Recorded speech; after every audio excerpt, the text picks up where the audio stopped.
I'm just going to say this. I got the solution. I have it. We are so concerned about insurance right now. It's too much money. Everybody's pulling out of it, and we get it. These natural disasters, they cost too much money, don't they? The insurers are getting killed. The fires, the floods, tornadoes, the hurricanes, I get it. The situation is what we would call untenable. Now I see the solution, and it came to me as I was watching what was taking place in North Carolina. You know, Florida, but really North Carolina right now. The freaking national embarrassment of what's taking place in North Carolina. But folks, this entire project is going to cost billions of dollars. Not tens of thousands, not millions, not a billion, billions of dollars. Because it goes through so many states. You know, and Congress has an obligation to me, it seems to me, to ensure the states have the resources they need. Here's my thinking. The feds should pick up the bill for everything, every natural disaster, everything. When a natural disaster occurs, the feds pick it up. Temporary housing, per diems, rebuilds, I mean, absolutely everything. No insurance, no insurance, get rid of all of it, nobody has to pay. The feds pay the whole damn thing. Now, why such a change in my opinion? It's really just this simple. Just this year, we have given $24 billion to the Ukraine, $11.3 billion to Israel, $1.95 billion to Ethiopia, $1.6 billion to Jordan, $1.4 billion to Egypt, $1.1 billion to Afghanistan, $1.1 billion to Somalia, $1 billion to Yemen, $1 billion to Congo.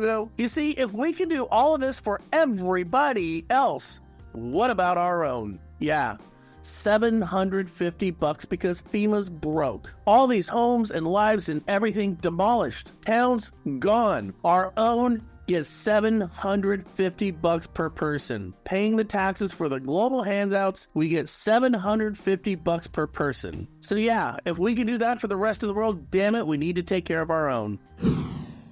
83.7% of homeowners with a mortgage have a rate of 6%. That means 16.3% have a rate greater than 6%. 9.3% have a rate in the fives. Those are all good numbers for our industry. Those are the sweet spot for refinances. High mortgage rates are the primary factor for the lock-in effect, as outlined in the National Housing Survey by Fannie Mae, with 21% of mortgage borrowing homeowners responding that it is their current low mortgage interest rate that is the primary reason causing them to stay in their current home longer than anticipated. Other reasons included 19% of mortgage borrowers liking their current home and 13% citing high home prices as the reason. You know, what Joanna just said, has it ever occurred to you that maybe, just maybe, the reason behind our high inflation is to create enough discomfort to get people to refinance their houses out of their threes and put them back into the pool of those who are going to embrace mortgages and real estate commerce? Maybe, just maybe, it's not the reason for our inflation, but sure is working out for us, and we're taking advantage of it, aren't we, loan officers? You see,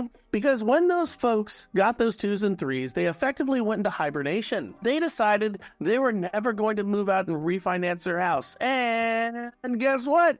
You told them that. The problem is, you take 20% of the homes out of the pool and you completely disrupt the sales cycle, and that matters because the United States housing market is the largest portion of the United States economy with no close second. We can't have that now, can we? So inflation, let's bring it in, has worked really to our advantage. Now, the moral to the immediate story for you, the loan officer, is this one simple fact. Nearly 20% of the folks with mortgages right now would qualify for a rate and term refinance, meaning it would benefit them and benefit you. So you have untapped low fruit, to mix my metaphors, that you can go and get. Finally, I've heard stories about state associations with multiple listing systems telling real estate agents that they cannot advertise a buyer side commission even outside of their MLS, like Facebook or Instagram. I hope you understand that is completely outside of their jurisdiction. This becomes a simple freedom of speech issue. Now, if I'm a seller, I fully expect my representative agent to do everything in their power, up and to including posting the commission that I'm going to pay to the agent who is bringing the winning bid to my home. Anything less is not fulfilling their fiduciary to me, the seller, their client. You see, the reason I'm offering a commission in today's real estate world is because